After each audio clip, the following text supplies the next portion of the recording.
Hello, everyone, and welcome back to episode number 6 of the Football Pyramid Talk podcast. Back here today with Simon and Sterling. International break is upon us, so a shorter video today. League 1, League 2, and non-league football. But we are going to briefly touch on some of the talking points which have happened while the international break has been happening in international football and in the Premier League, which we'll touch on now. We'll go straight into it with Nuno Espirito Santo getting the sack from Nottingham Forest, and they have replaced him with Big Ange Postecoglou, who's in charge for this weekend's game against Arsenal. I mean, what are both your thoughts on this, change in management? I mean, it happened in about 24 hours, didn't it? Nuno out and straight in. It was a very interesting appointment. What do you think?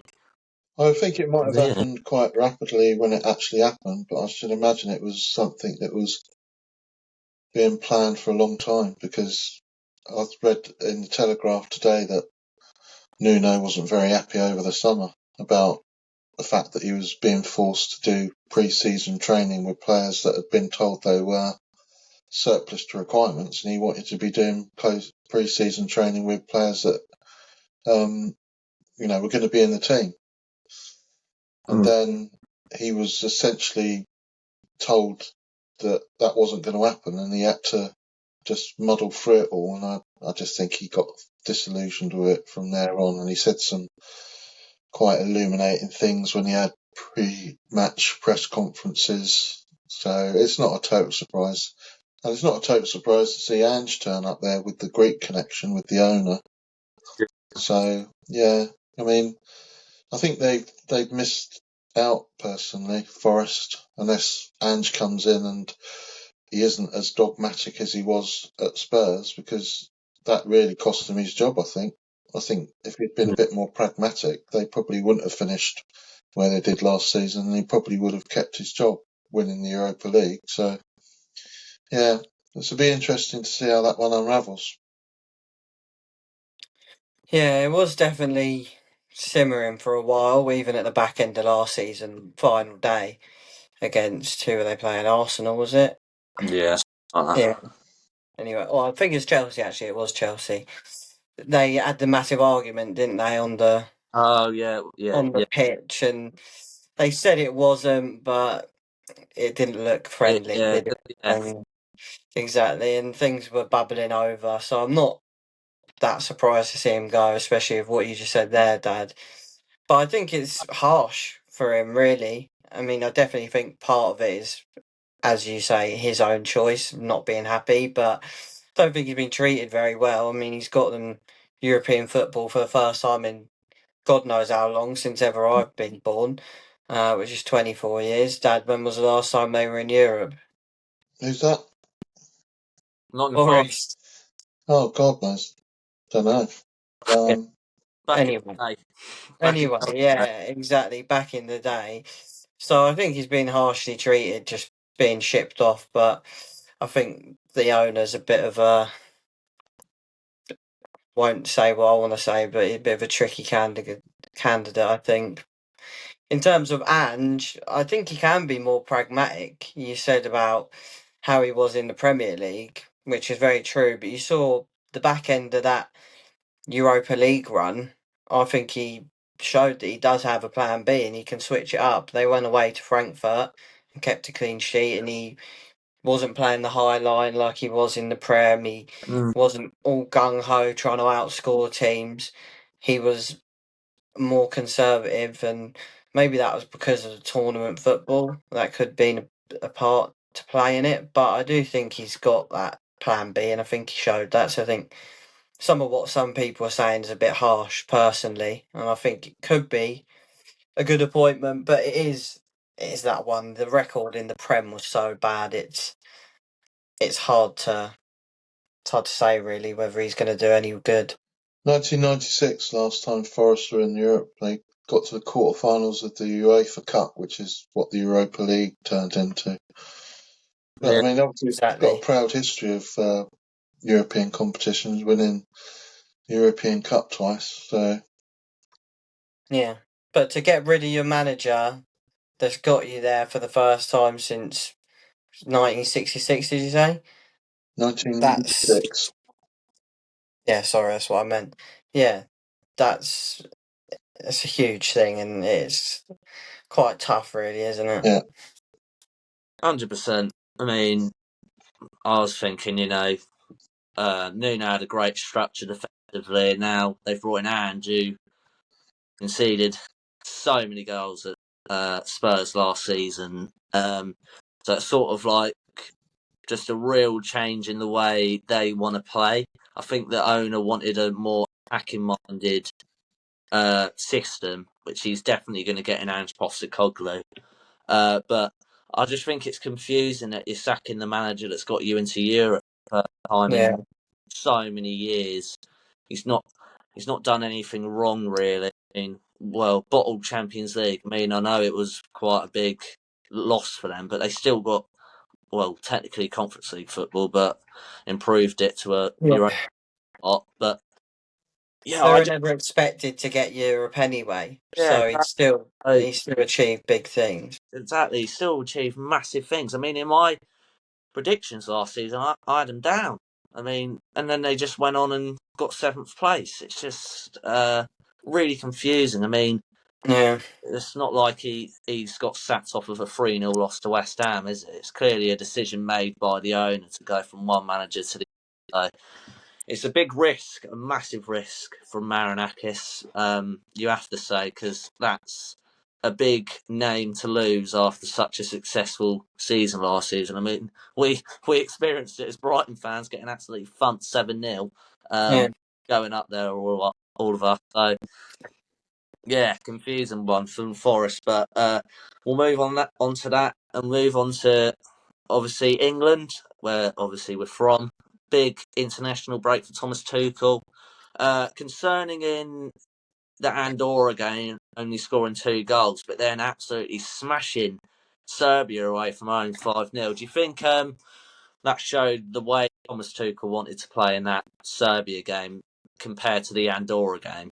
Well, I don't know. I can't stand watching England play personally. It just drives me nuts. The Andorra game was tedious in the extreme. I mean, it was so boring.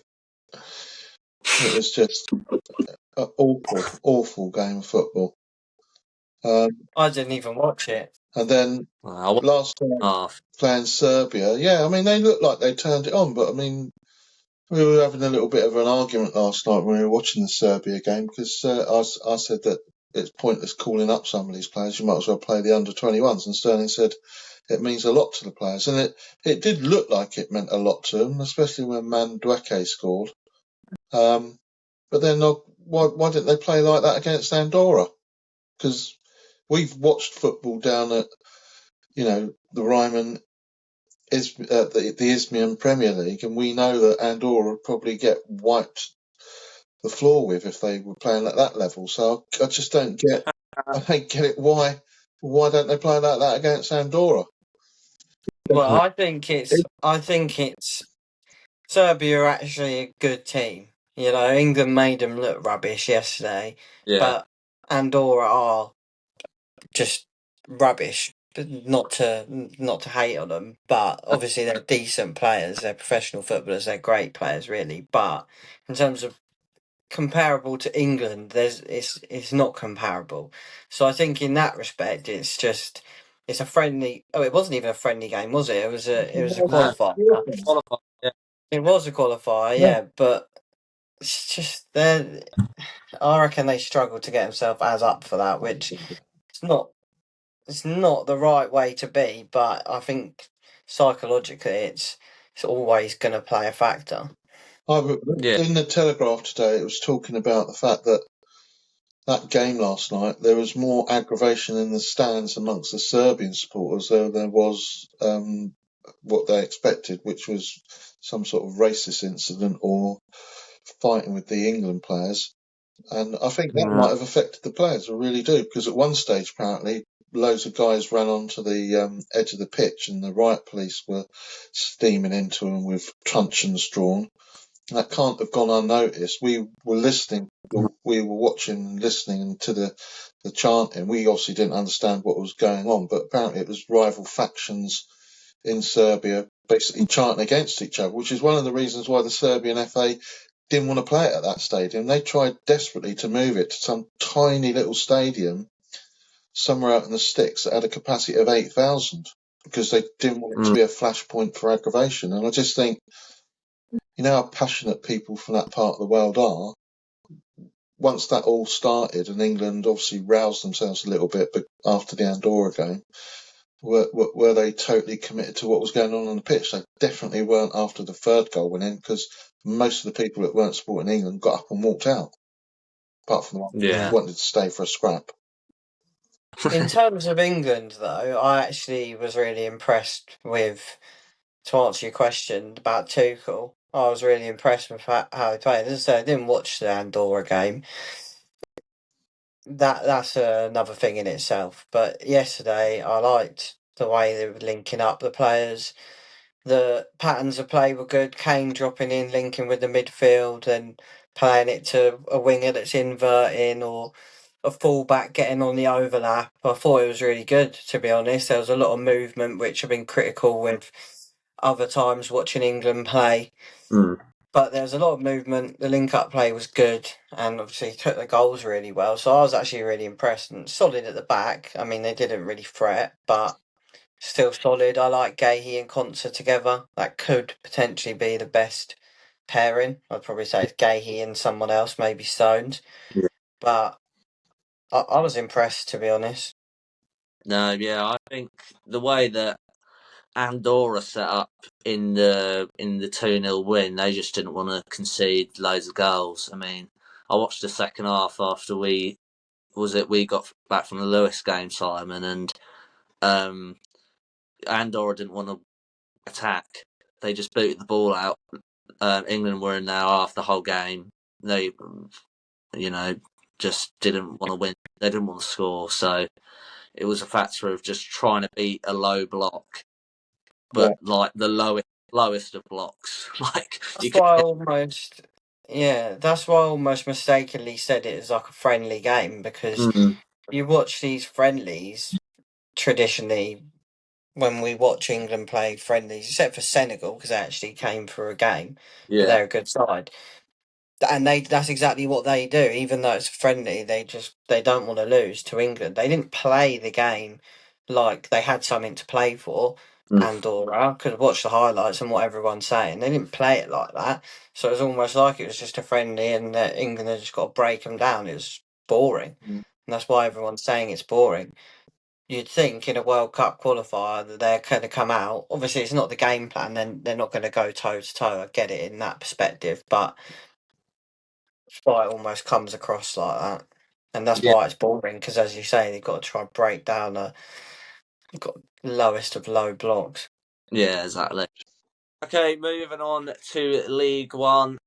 League One football kept going. A few games got cancelled, but most of the games kept going. Wanted to talk about Leyton Orient getting a win, as we talked about last episode. The main talking point I wanted to talk about is the manager's son scored off the bench in a 95th minute winner. I mean, that must have been absolute carnage for especially the family, but I think, that must have been a special moment for the team in general. A good team bonding moment to have a moment like that for your coach and the players. So, do you reckon with results coming in decently now, a few decent results, they can turn their season around a little bit after a tough start? Yeah, I mean they've won 3, drawn, won 3 and lost 3, so it's a bit of a mediocre start for them, really. That's definitely going to help with team bonding, though. That sort of last minute winner, so yeah, it might propel them further up the table. The result that I really was looking out for was Doncaster beating Bradford, because that was the sort of early top of the table tussle with Doncaster coming out on top there. Swan scored again. Will Swan scored again for Bradford. He's one of the leading scorers in League One. He's actually got the best goals per 90 minutes in League One. It's more than a goal a game, so it's good to see him score. So that was a really interesting game. I expect that was a classic. Yeah, you would have imagined so, wouldn't you? Yeah. Yeah, Sterling? Yeah, I know that Oscar, my mate, would be happy about Leighton Orient. Aaron Connolly getting on the score sheet as well is good for them. I think he's a weird one, isn't he? Because I mean, not too long ago, 5 years, maybe even less, he was scoring a brace against Tottenham in the Premier League on his debut. So you'd think if he could even rediscover half of that form, that he'll be top goal scorer in League One and shooting them up the league. He won't. Yeah, he might not. He won't. Because his attitude. Right, I'll tell you another Brighton player that is in League One. Ollie Norwood's at Stockport. He scored 2 goals so far this season. And he's got 2 assists. So he's made more contributions than Aaron Connolly. Aaron Connolly is not going to cut it at that level, I promise you. I spoke about Will Swan at Bradford. James Collins scored for Lincoln City. They drew with Wigan. I mean, he's one of the top goal scorers in that division as well. You're starting to see. Sorry, go on. 200 EFL goals now for James Collin as well. Yeah, with that brace. I touched on that because I got that down on my notes. If you look at the pedigree of players that are going to be a success at this level of football, all right, there are people like James Collins or Will Swan, or maybe even Chris Kamora at Leighton Orient. When you look at their bios, they're proven goal scorers at this level, Collins and Swan, or they're up-and-coming players that have not really played above this level, like Kamora. They're the players that are going to be leading goal scorers in this division, not Connolly. He's sinking like a stone. He is only still 25 years old, though. You're talking about in football experience. No, you're reaching your peak in football terms at 25. If you're asking me to have a bet, I can pick James Collins or Will Swan, and you can have Aaron Connolly. You can have Aaron Connolly every day of the week. All right, I'll pick the guy that scored the goals for Mansfield Town, Crawley, and has scored 4 for Bradford City. Now I'll take him, or Collins. He's played international football, as has Collins, but he scored 25 goals in 97 appearances for Derby County. I'll take that guy. I'm not saying that I think he'll 100% go on to be top goal scorer, but my point was if he could find some of that form that he had, there's no reason that he couldn't, because there's obviously a player there, and I think you're harsh. 25 years old, it doesn't mean he's coming. Yeah, all right, he's coming into what would be his prime. I agree with that, but it doesn't mean that he's a write-off at all. And I think if he can rediscover some of that form, then he'll be a real big asset for Leighton Orient.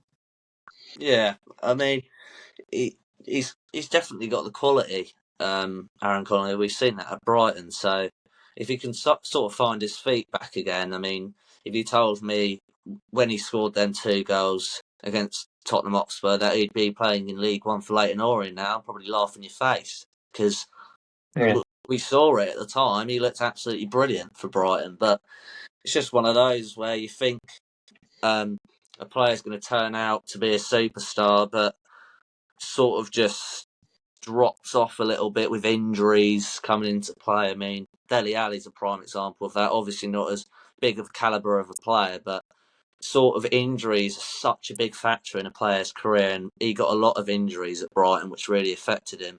So if he can try stay fit, especially Aaron Connolly, I reckon he could find his feet again. Not maybe get to the levels of Brighton again, but, low-levelled Premier League side like, Leeds United or Burnley this year, somewhere at that level. I reckon he's got the capability of playing at that sort of level. But, yeah, I was also going to touch on Wickham, who've had a really poor start. They've only just picked up their first win of the season. You reckon just because of where the club's been recently, I mean, championship side in the last couple of years, and also challenging in this league consistently to get back into the championship if they're in League One, do you reckon he could be under pressure? Because I've got some stats here.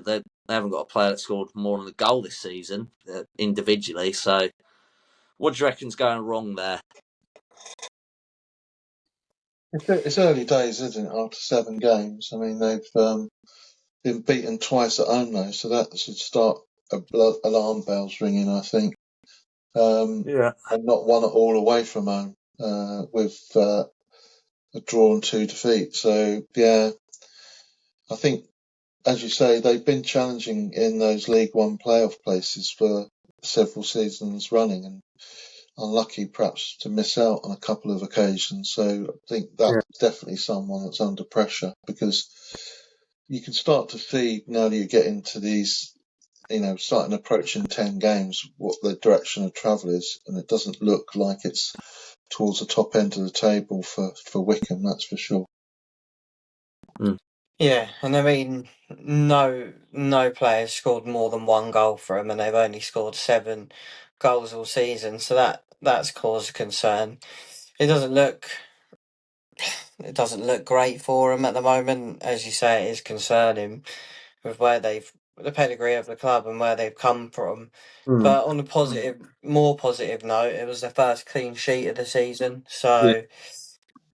You'd like to think, if you're a Wycombe fan, that they can build on that and, start to kind of push up back to where they'd hope they'd be.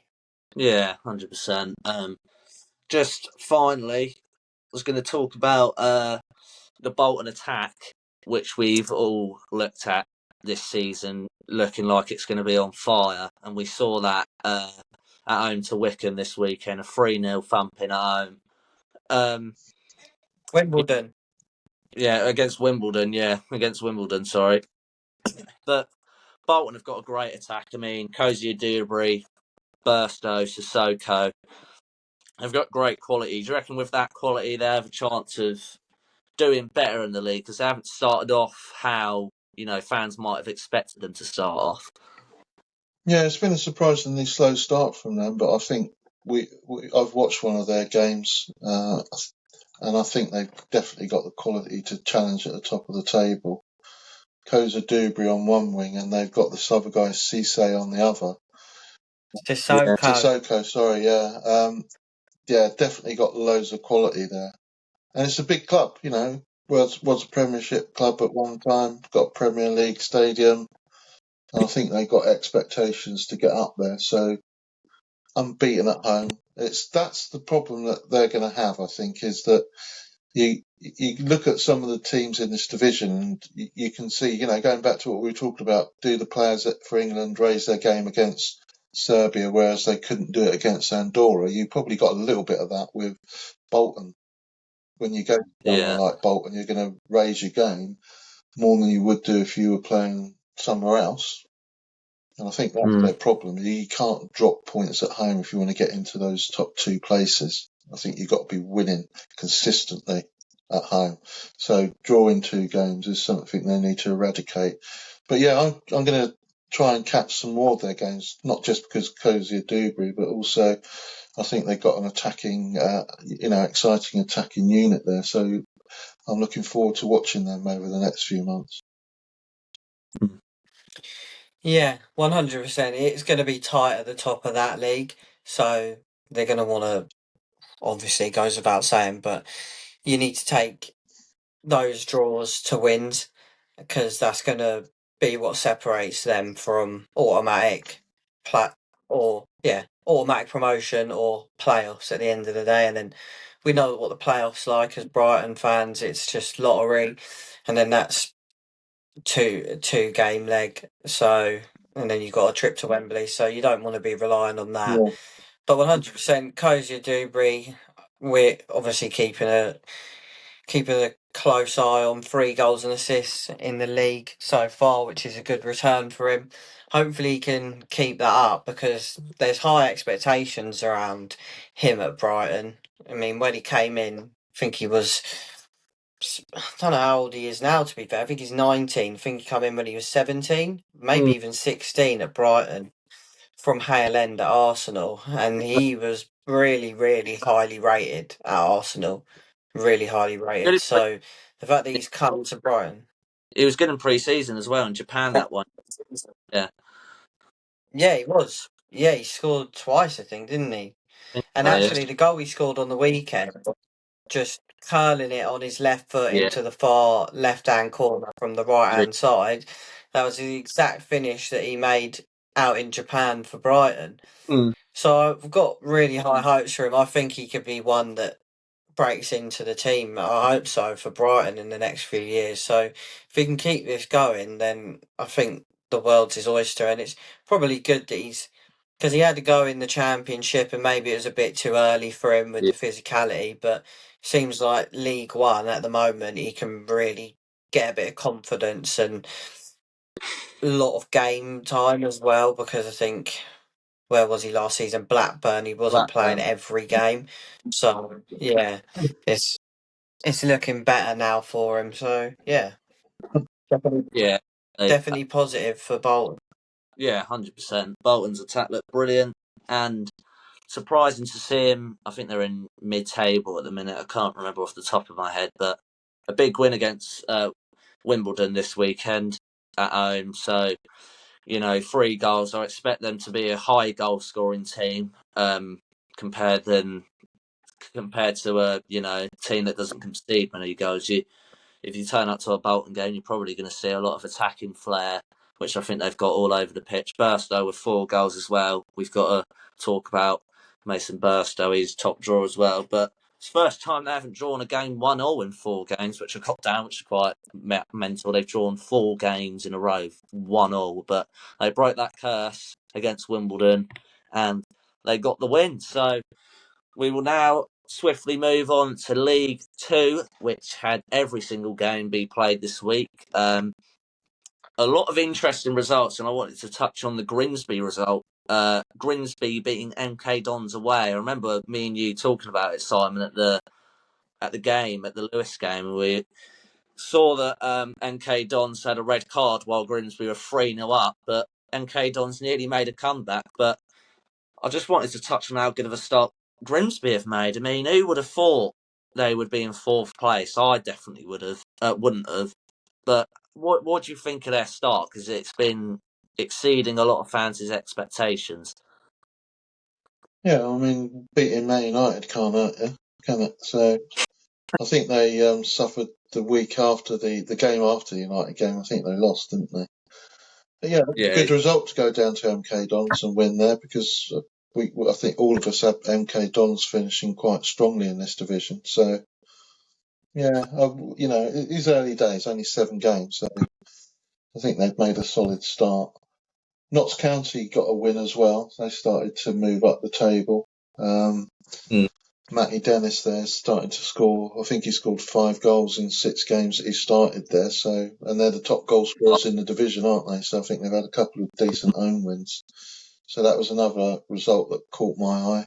It's early days yet, still, but I'd expect Notts County to get up there into those playoff spots at least. Yeah, and Grimsby, you take that momentum, but the trouble is with clubs like Grimsby is, I don't know who they've got in the next round of the League Cup, but they've got that coming up next week, haven't they? So that's going to shift focus away from the league games, unfortunately for them. Yeah, I mean, it's been a great start for him, as you said, beating United and then up to 4th place. They can't be complaining. They'll just be hoping that they keep it going. And you mentioned Notts County first for goals scored. Well, Grimsby a second, so that's obviously a good stat to have. They're scoring goals. They're looking strong. They've got this Jays Cabia, which I might have butchered that name. He scored 4 goals as well. So yeah, very, very positive signs for Grimsby. Yeah, just to finish off talking about them, they've got Sheffield Wednesday away in the cup, which they won't think is an unwinnable game, bearing in mind the shenanigans going on at Sheffield Wednesday. So, yeah, next Tuesday they're playing. So I should imagine that would be something that will preoccupy them a little bit going into this weekend's matches. Yeah, it could distract them a little bit from the league potentially. Yeah, definitely. It would. I think a lot of people have an eye on the result because of them beating Man United. A lot of fans were wanting to go far after their cut-up upset. But as you said, Sterling, Cabia, who was actually at Chiro City last year in the National League South, I was going to have him as my player to watch in our predictions because of him in the National League South. And then he got the move to Grimsby, and now he's smashing it with 4 goals. And they've also got Vernon with 2 goals and assists, plus Corey and Green both with 2 goals and assists. So they're clearly very good going forward, as we've seen with the second most goals in the league. So, yeah, they look exciting, Grimsby, and beating NK Duns away. I mean, it's a big ground. It doesn't obviously get filled up with the capacity it has, but it will still add a bit of, something in the back of their mind. They're playing at a stadium that's not like Accrington Stanley away. Do you know what I mean? It's a bit of a more. It's a very, very decent stadium. If that stadium's full, like for example in the playoffs, I think it was 2 seasons ago now. NK Duns Crawley would have been in the back of Crawley fans' mind, Crawley players' mind. Sorry, that they had a massive crowd that they had to face. I mean, bigger than others. So.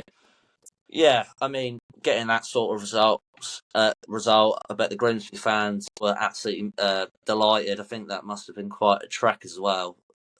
Grimsby to NK Dons might have been a tricky I think away. everywhere's a trek for them, to be honest. We'll talk about that in a minute with bloody I think everyone. Chiro City going up to Carlisle. We'll talk about that in just a second. But yeah, exactly.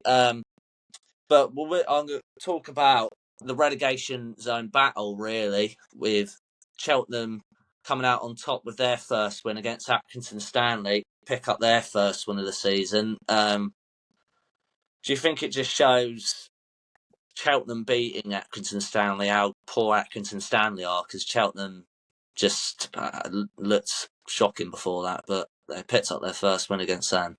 Yeah, I mean, Accrington Stanley haven't won a game all season, have they? Yeah. They've picked up 3 draws, 2 at home. They've only scored 2 goals at home in 4 games. So, yeah, I think they're in desperate trouble, Accrington Stanley. And we said that at the beginning in our prediction. Yeah. With just total inertia in terms of ins and outs at that club. It's almost as if they've resigned themselves to playing in the step below, unfortunately. I was pleased to see Crawley win. That was a good win for them to sort of get them out of that sort of early tussle down at the bottom. That was a good result. And I think, some of those gates at that level are quite interesting because Notts County, for example, they had 9,000. Newport had 5,000. MK Dons had 7,000. So this is what the sort of theme we keep coming back to, really, is I don't think these clubs in the Premier League realise how much support there is for clubs down the football pyramid. And more people are turning to watch that, which is really encouraging. Yeah, absolutely. We say it every week, don't we? It shows the strength that the pyramid's got. But yeah, I think that was one of the only things we actually agreed on, that both Accrington Stanley and Cheltenham would go down. Yeah. So that's definitely the relegation battle there. And good for Cheltenham, I guess, that they've got the win, but I think they're going to be few and far between for both of them. Yeah, they've both made poor starts in general. I mean, Cheltenham, even with the win, have only gone 1 point above them.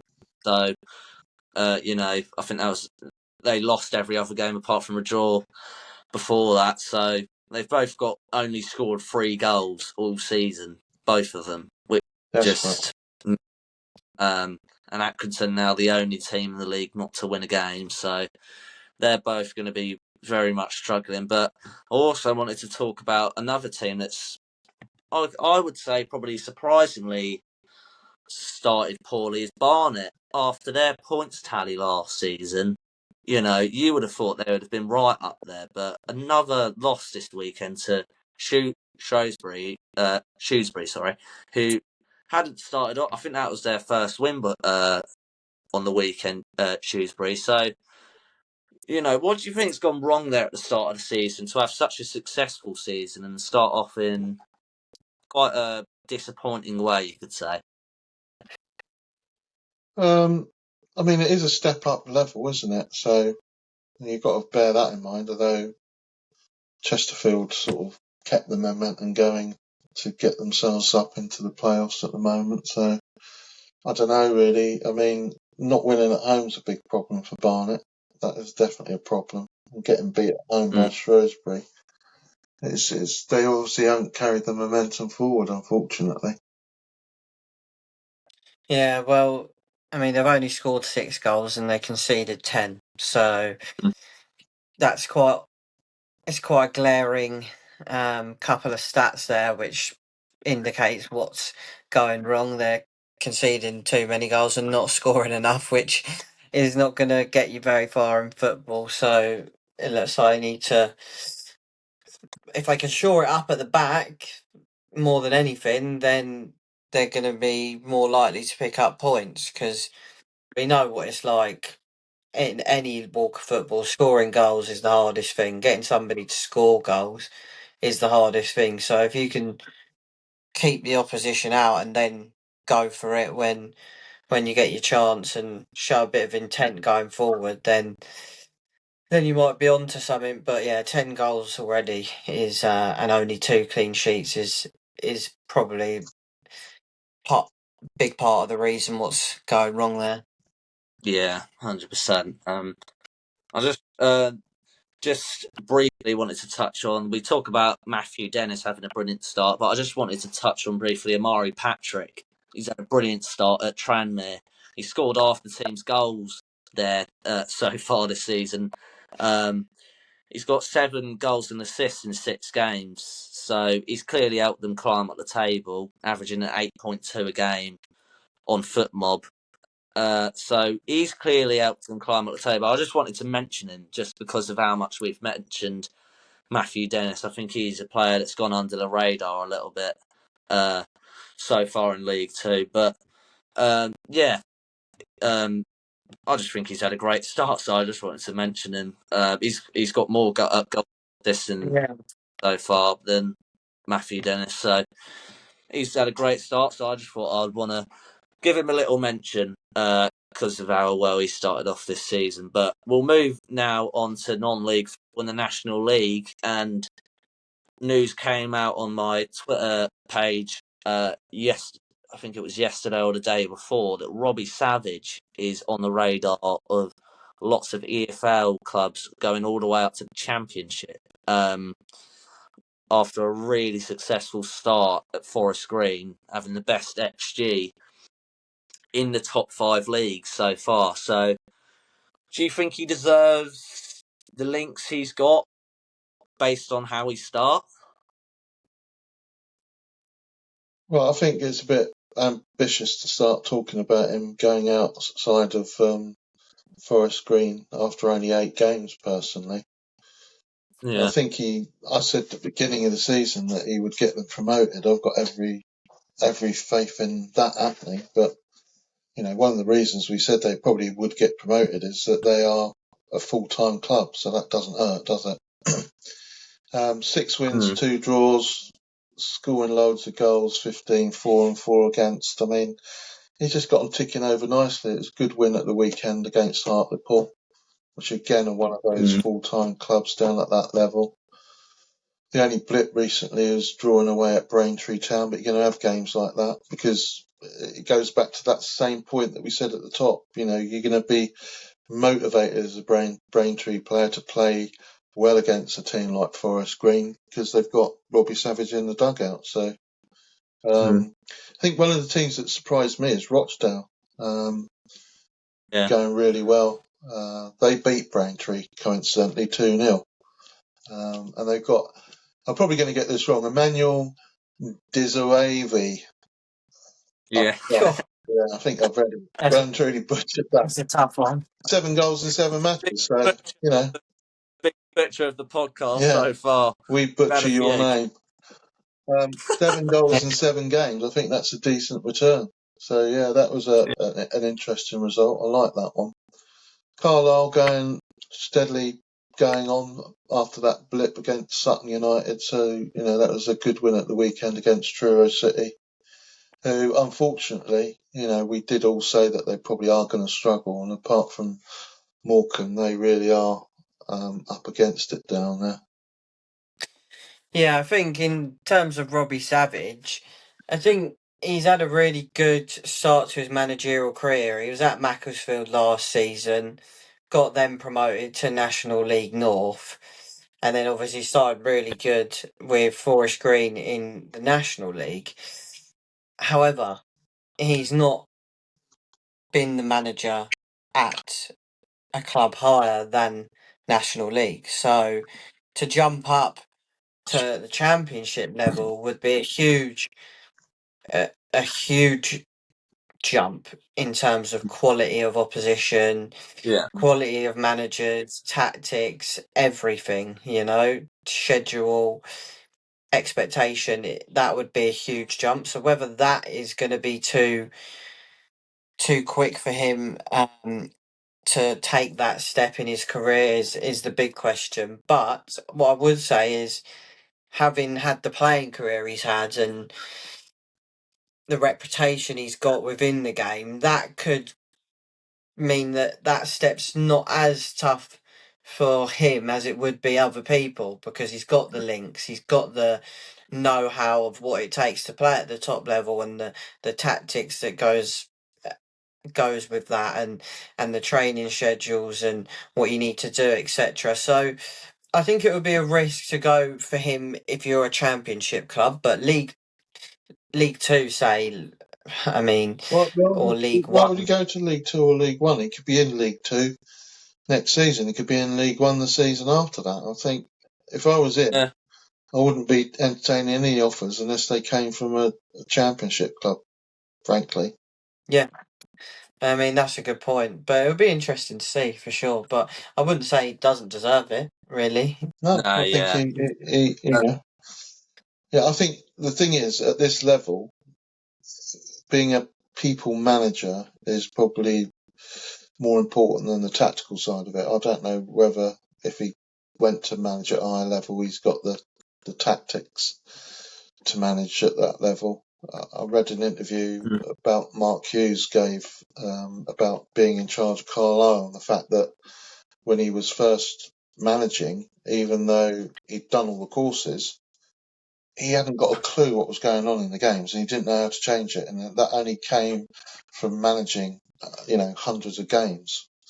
And he was frank enough to admit that he didn't know what was going on. I just wonder if Robbie Savage might be in the same boat, because he's obviously, as I said before, a good people manager. So I think he'd do well at Forest Green. But leaping straight into the Championship, I would, if he asked me, I'd advise against it. I'd get those games under my belt, work out how to do things, what not to do, when not to do it, etc., etc. That's Yeah. the tough thing as well. Like, when I mentioned his playing career and how that he's got the experience, and know-how and understanding tactically, when he was playing tactically, it's changed so much. So I think that would only take him so far, if you know what I mean. Yeah, no, 100%. I mean, it's a bit of a leap. I don't know how many Championship clubs were linked with him, but Pete O'Rourke was the source that I got it off. He said that a few Championship clubs were linked with him, but a lot of EFL clubs were. So I think it's just on the basis of when a club in that league has a manager getting sacked. It might be Accrington Stanley, might get linked with soon.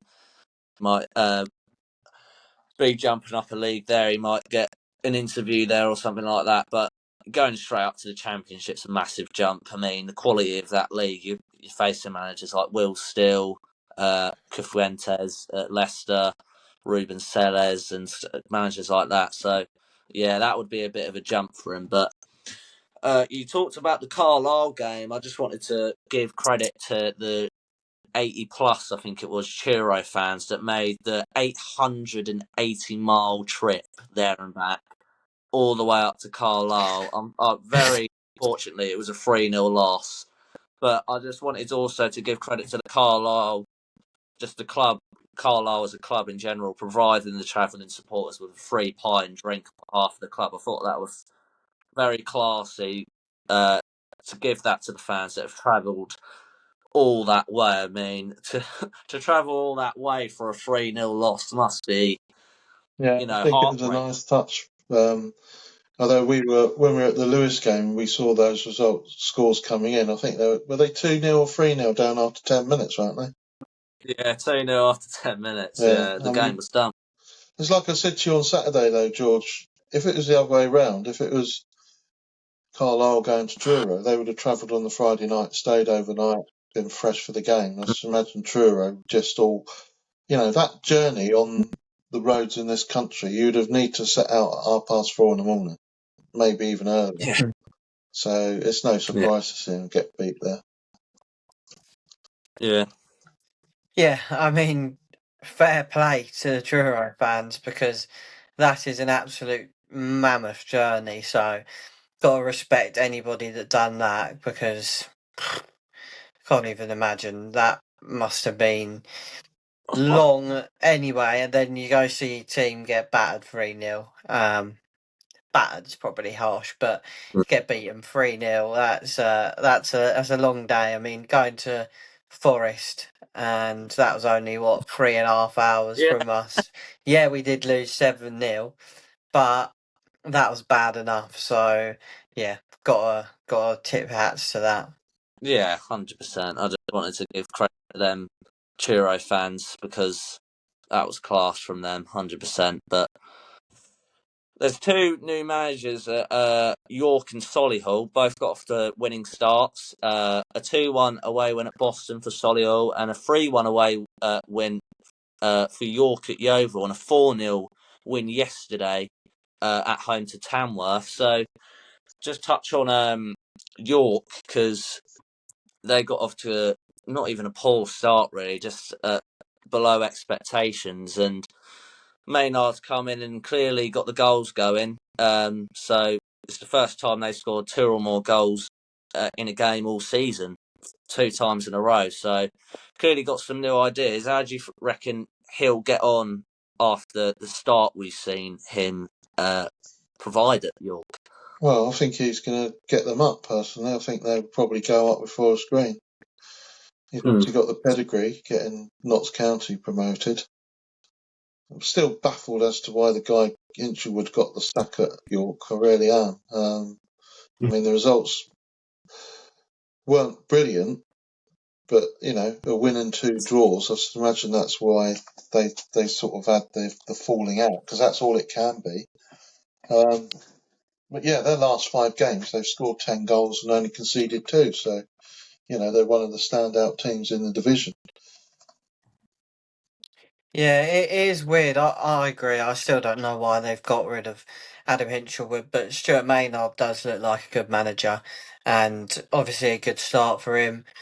It's just weird. Like, they're still unbeaten with this game as well, but even under Hinchelwood, they're still unbeaten. So we were scratching our heads. But regardless, yeah, good start for Stuart Maynard. And I'm not surprised that they scored loads of goals when they've got Ollie Pearce up front. That's not a surprise to me, to be honest. And I think regardless, that would have come, the goals and the wins. So yeah, no real surprise there for me. For York winning. Yeah, just touching on Solihull quickly, that was their first win of the season. So the new manager must have got the players into his identity very quickly to get their first win of the season. I reckon Boston will be in and around the relegation zone, so it's a good win to get with teams that are going to be in similar positions to you for the rest of the season. So a big win for them, and 2 big wins for York in the National League this game week. But we'll move on now to the National League South, which only had 1 game week compared to 2 of the non-league teams this week. But we'll start off with the Worthing game. It was a very promising result for Worthing, 5-2 thumping away at Dagenham. And we've seen the return of Andy Carroll who came off the bench for the first time. I know Simon will like that, the amount of times he said about Andy Carroll and the National League South prediction. So, just two questions really. Do you think that's a promising sign that Worthing have done that well away from home against a team like Dagenham? And also, do you reckon Andy Carroll's experience could sort of help climb Dagenham out of the table, because they're in the relegation zone at the minute? No. Next question. No, I think it's a really good result for Worthing. I think Dagenham, as much as they've had a really poor start, and it's surprised us and probably everybody that follows National League South, I think it's a really hard place to go. Like, they've got good stadium, good fans, and they've got good pedigree, the club. So it's not a hard place to go, and not an easy place to go. Sorry, and getting a 5-2 win away there is really good.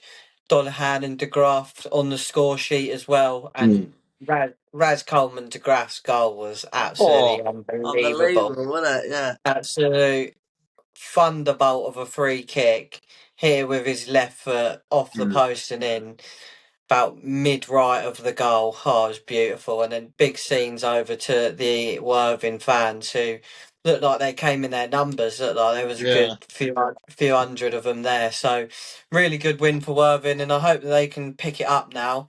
I think they're up to 10th in the league. So yeah, it's looking strong. And if they can get Dollahan, De Graaf, and Babola all linking up, and what's the other one? What's the other one called? Is it an Anointed Chukwu? Is it him that they've got on the bench, or is it another funny name? Yeah. I know you're right. As we said, us this podcast and the names, they're all flying. Awful. I got absolutely ripped into for I think it was Hinasapi. I think I said bloody Hinchapi in the last podcast. And my Arsenal mate just absolutely ripped into me. He's like, "Who are you talking about?" So we'll have to make a bloody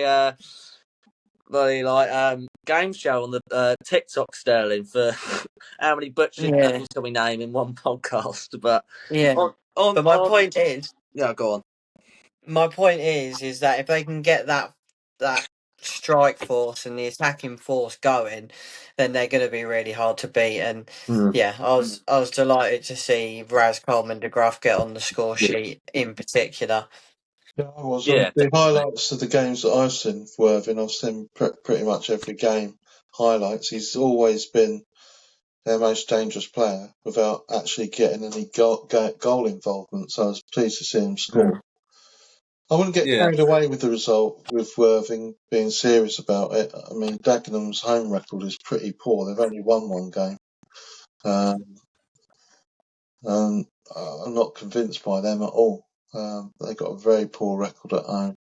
So I'll take it all with a pinch of salt. It'll take a while for that to sort of start gelling, and maybe at Worthing. Their big problem is, only winning one game at home so far this season. Yeah, it is a big problem, but 2 wins on the bounce could help them. Yeah, that's good. To be fair, get a bit of form, because they hadn't had that before. It was sort of a win and a loss or a draw.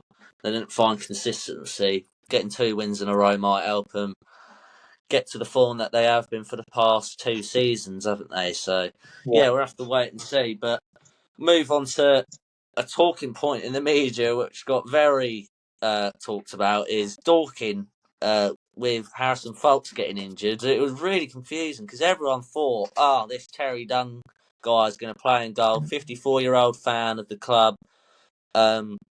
Eventually, they signed an emergency goalkeeper and Joe Wright from Barnet.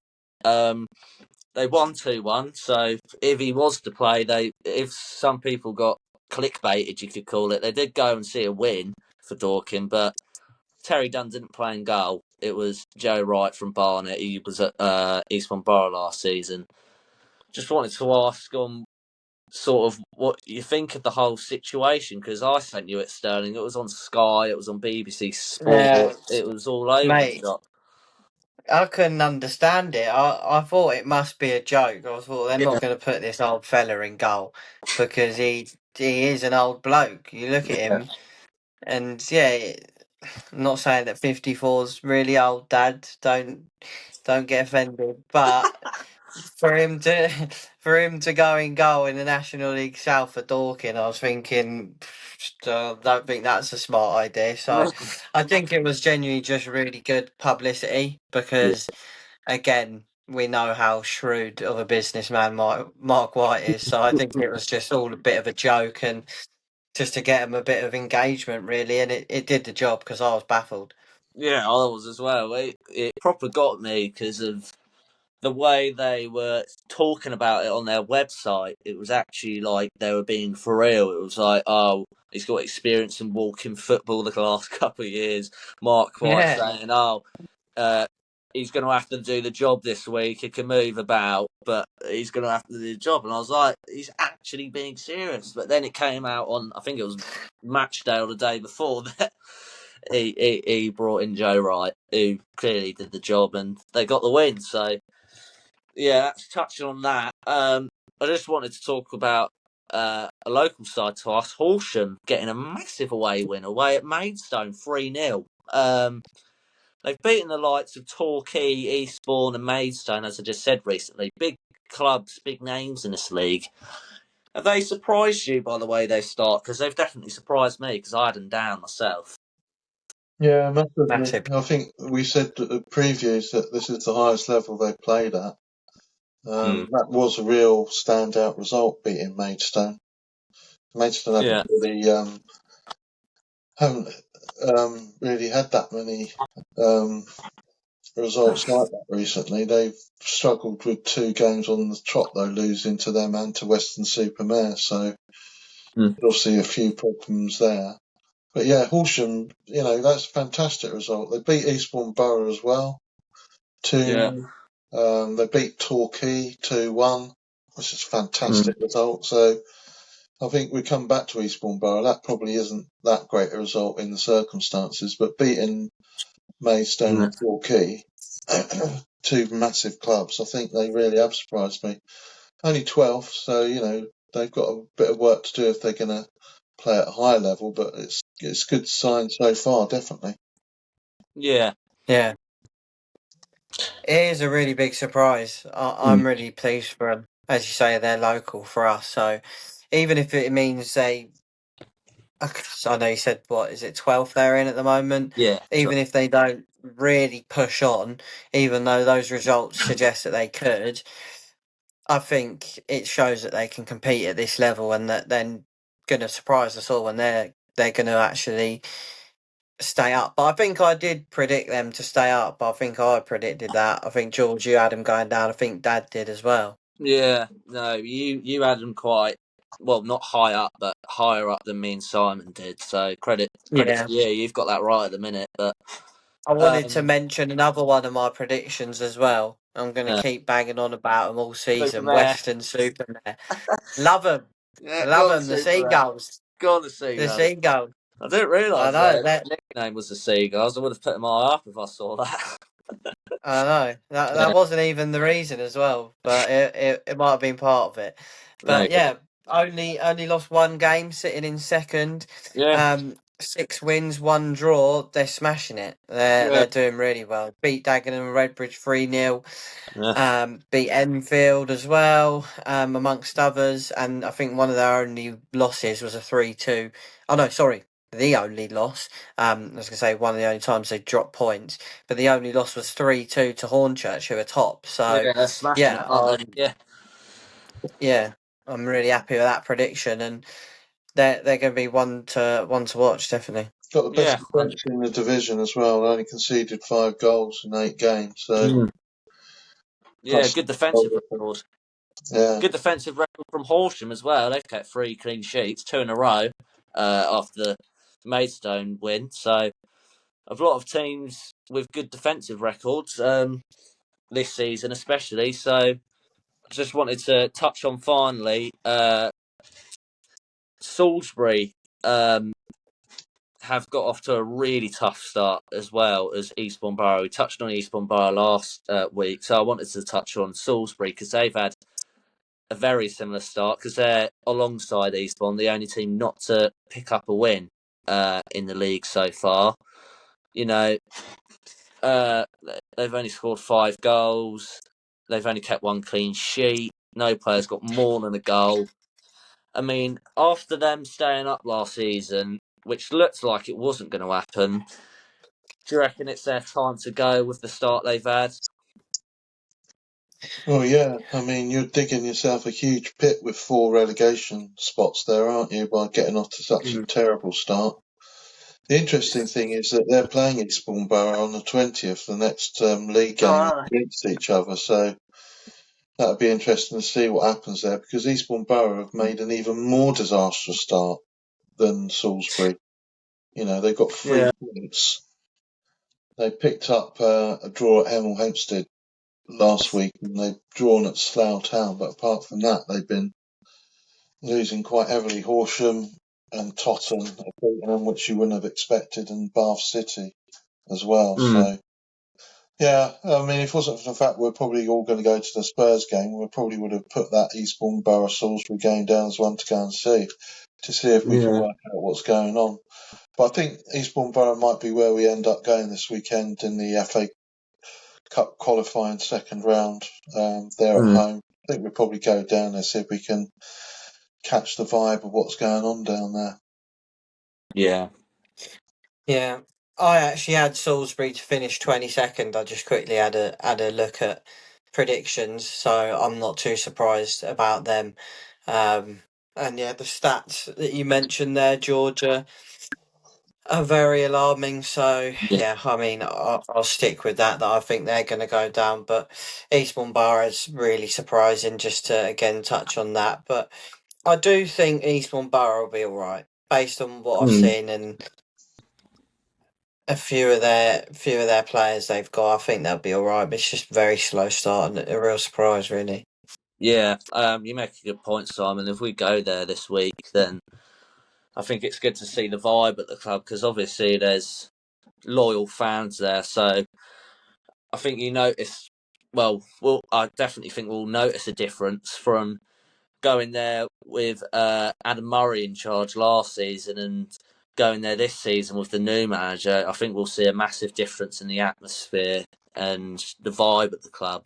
So, I mean, if they don't beat, I think it's Epsom they've got, who are, I think that's 2 steps below them. That would be really concerning if they don't beat them. But as we've seen with a lot of clubs in the last qualifying round, it could easily happen. So we'll have to wait and see. If we do go there, we'll move on to our last league in the Isthmian Premier Division. 2 game weeks kind of have happened. I think the second lot of game weeks were the teams that got knocked out of the FA Cup.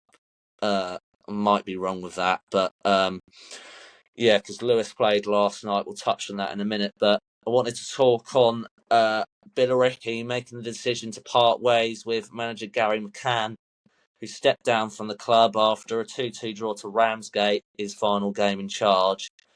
They've now replaced him with Danny Scopes. He had a very good managerial stint at Aveley with 2 promotions in a row. His first game was yesterday in a 2-2 draw with Cheshunt, as I've learnt to say properly, Simon. Don't worry, I've got that in my locker now. But what do you think of this decision by the club? Because it was a poor start after last season. Yeah, I think the trouble with Billericay is that they missed out in the playoffs, I think, to Horsham, didn't they? Or that Horsham pipped them to promotion anyway. So I think he's basically paying the price for that, essentially. It's not a surprise to see them make a change of direction after that. It's more of a surprise that it didn't happen earlier on in the close season, really. But they got some pretty poor results. They got beat at home by Cray Wanderers, for example, and we saw Cray at the weekend, who looked like they didn't look like the promotion tip that I'd gotten down as. Let's put it that way. So yeah. No, you had Cray Valley paper mills. Oh, did Yeah, I? you keep getting confused. You're getting them mixed up. How come there's 2 teams in Cray? It doesn't make any sense. I don't know. Yeah, but anyway, Don't say getting that. back to We'll have them McCann. going at us on our TikTok. Yeah, getting back to McCann at Billericay, it's not really a surprise to see him pay the ultimate price after that, missing out on promotion to Horsham, really. So yeah, not surprised. Oh, I am surprised because it is still early days, and it was literally on goal difference. Was it +1 goal difference What? that they Yeah, lost out? Oh yeah, Wasn't it, John? yeah. Sorry, I got it wrong. I thought Yeah, it was a playoff thing, but yeah, plus yeah, 1 no, goal. yeah, because one team gets automatic promotion in this league, Yeah, and yeah, that's the champions, and they lost by 1 goal difference. So I think to get rid of him this early on, what are we 7 games in? I yeah, think that's really harsh, to be honest. I think that's very, very harsh. And the record hasn't been that bad. We got here 2 wins, 3 draws, 2 losses, and that's with the first game for the new manager as well. So that's 1 less draw. So I think it's really harsh, really. And I think that's a real big gamble, personally, because we all had them.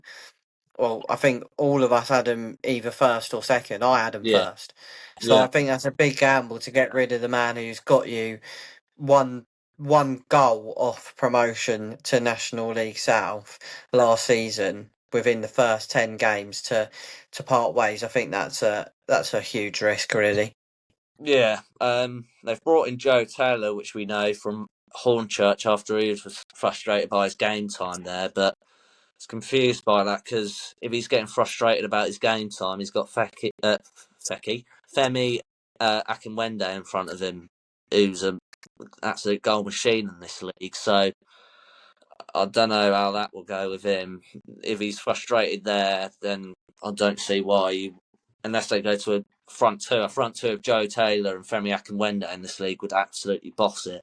But we'll have to see if Danny Yeah. Scopes plays away with a 2 or a 1. Because if he had them 2 up top, I could see bags and bags of goals. Watching Joe Taylor and seeing the pedigree of Femi Akinwende in this league. But Danny Scopes has got experience. Getting a double promotion doesn't speaks words in itself, doesn't it? Doing that as a manager is just a brilliant achievement. Which nicely kind of moves me on to Brentwood Town. They've been unbelievable. We all had them down, and they're 4 points clear at the top. Unbeaten, 6 wins, 1 draw. Beating Canvey and Carshalton in game week 6 and 7. How surprising is it? Because, as I just said, we all tipped them to go down. yeah. Complete surprise. I mean, the leading goal scorers in the division as well, Louis Johnson and Daniel Ogununli, both with 4 goals each this season. So, yeah, 19 goals in 7 games. So that's hugely impressive.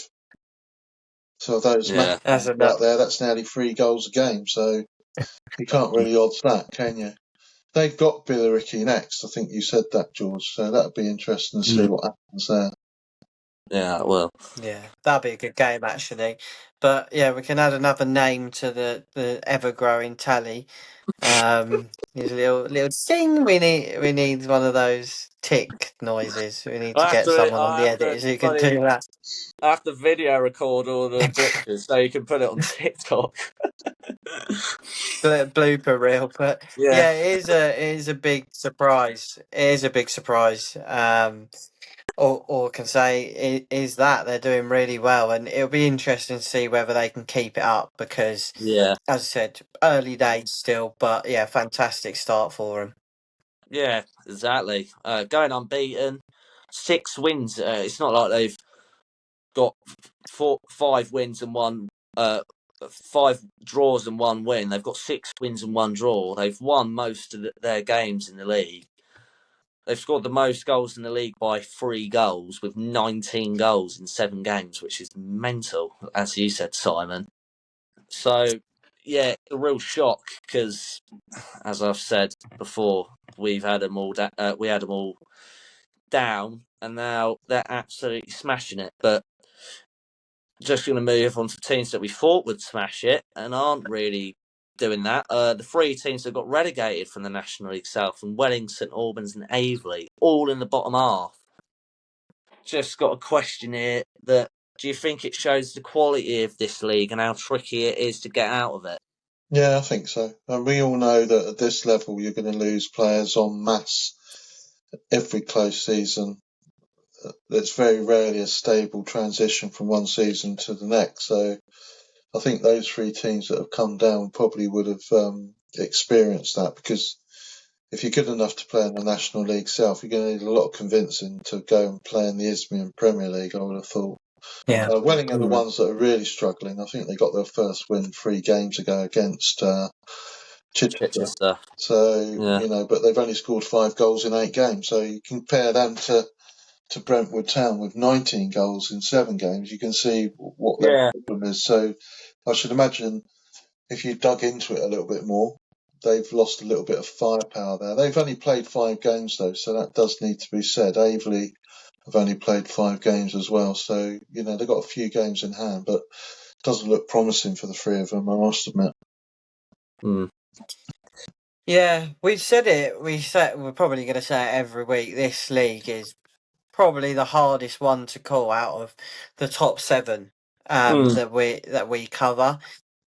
It seems like there's just so many teams that, and with the churn that you mentioned, Dad, and that we've mentioned before, it's so hard to predict, and it almost seems like at the beginning of the season it's anyone's. That's what I'm learning now anyway, because like Billericay aren't doing amazing, who we thought would smash it, and Brentwood, they're top of the league, and now all these guys, they're struggling. So it's really difficult to call, and it definitely shows the strength and the caliber of all the teams in the league, really. I just wanted to talk before we go about the Lewis game that we went to, me and George, against Cray Wanderers. I mean, Lewis were coasting in that game. They scored 2 decent, I was going to say decent goals, but the second goal was an absolute weldy, wasn't it? Oh, I sent it to you, Sterling, didn't I? Yeah, I mean, ridiculous left-footed shot from the edge of the box, 20 yards out. I mean, it was just unbelievable. When we were right behind it. Right behind it, we were, weren't we? Dip and bend. The first goal was a nice team goal. Total control. And Khan Bennett got booked for a silly little contretemps on the touchline, which there were a couple of those instances. And then you could tell that he was going to get sent off because he was tearing around, going in for challenges. And he went in for a challenge, won the ball, burst into midfield, got pulled back, which meant that he then couldn't control the ball as he went in for another challenge, subbed up on someone, and it was obvious what was going to happen, and they just fell apart after that, and they were lucky to get away with a 2-2 draw. Hugely frustrating from Lewis, I thought. Hugely frustrating. And then they compounded it last night by getting beat at home by Chichester City, so... Yeah, I mean, the red card was absolutely stupid, wasn't it, Simon? No need. I think, well, personally, for myself, I just knew as soon as he went into that tackle, he was never going to win the ball. Never.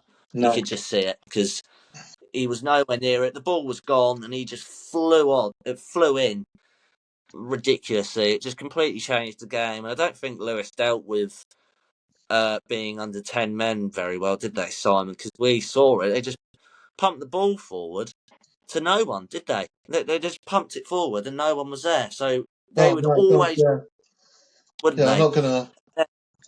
Yeah, go on. I was going to say, the guy they did bring on wasn't... Jordan Drew. Was not capable of playing at that level. And, George, you've been bigging this bloke up for weeks, mate. I have. I have. He loves him. Because of the levels he's been playing at. But then I heard fans on a train and they're just like, what's happened to him? I don't think anyone in the ground could believe what had happened.